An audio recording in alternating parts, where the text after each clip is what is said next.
L'univers de Patrick, un monde sans prétention. Les codes de valeur sont l'humilité, la modestie et la simplicité.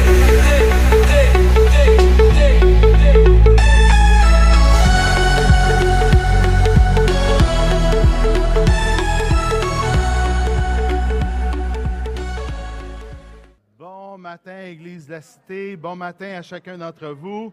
Joyeuse Pâques! Wow!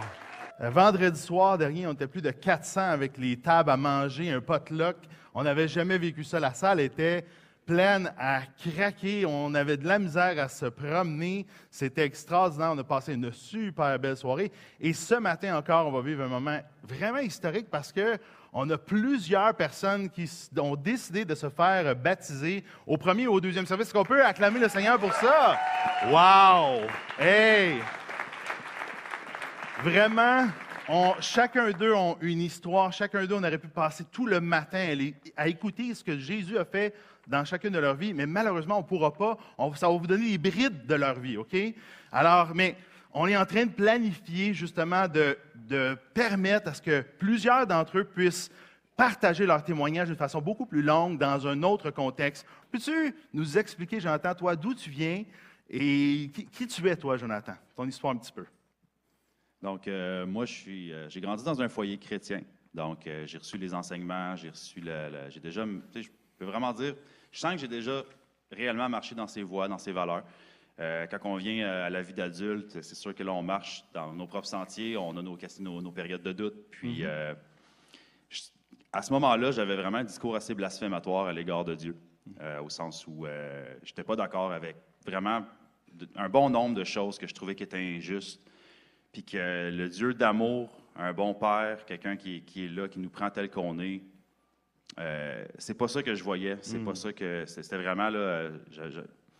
J'étais vraiment pas à l'aise avec ça, puis j'étais fâché contre lui, qu'il soit là ou qu'il soit pas là. Et comment as-tu rencontré Jésus? Comment, pour toi, là, Jésus est entré dans ta vie?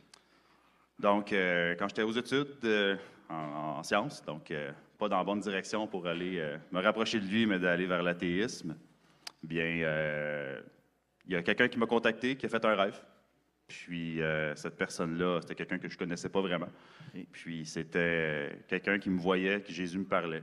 Puis, il a dit, t'es quasiment abandonné, mais persévère parce que tu te poses les bonnes questions. Fait que ça a non seulement validé son existence, mais ça a aussi validé les questionnements que j'avais. Que les questions que je me posais, il était content que je me les pose parce que je me tournais pas vers ce que Dieu était réellement. Donc, c'était parfait que je refuse de croire en ce que j'avais l'impression qu'on m'enseignait à ce moment-là, parce que c'était pas la bonne chose. Wow, hey. C'est incroyable comment Jésus peut utiliser des rêves, des situations, des personnes autour de nous pour nous faire comprendre qu'il est là, qu'il est présent et se révéler à nos cœurs. Merci beaucoup. Patrick, je te pose la question un peu différemment pour toi. Pourquoi tu te fais baptiser, toi, ce matin, Patrick? Je me suis fait baptiser, c'est parce que je crois en la croix. Amen. J'ai la foi en la croix. Amen. Hein? Tu as la foi dans le crucifié, celui qui est crucifié et ressuscité aujourd'hui. Oui. Et c'est à cause que tu veux déclarer cette foi-là. Certainement. Amen. Amen. Merci beaucoup. Merci beaucoup, Patrick. Grâce, quel amour infini, que tu aies pris ma croix. Il est mort pour toi, que tu sois mort. Tu payas, Seigneur, tu payas pour que je sois libre, pour qu'enfin je sois libre.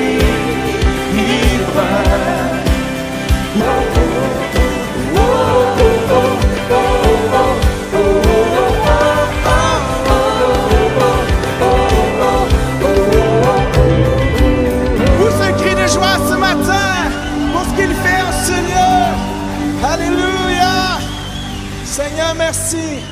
Oh Jésus, merci. Seigneur, touche ce matin. Alléluia. Jésus, merci. Oui, Seigneur, nous avons confiance en toi. Merci, Papa. Alléluia. Jésus. Jésus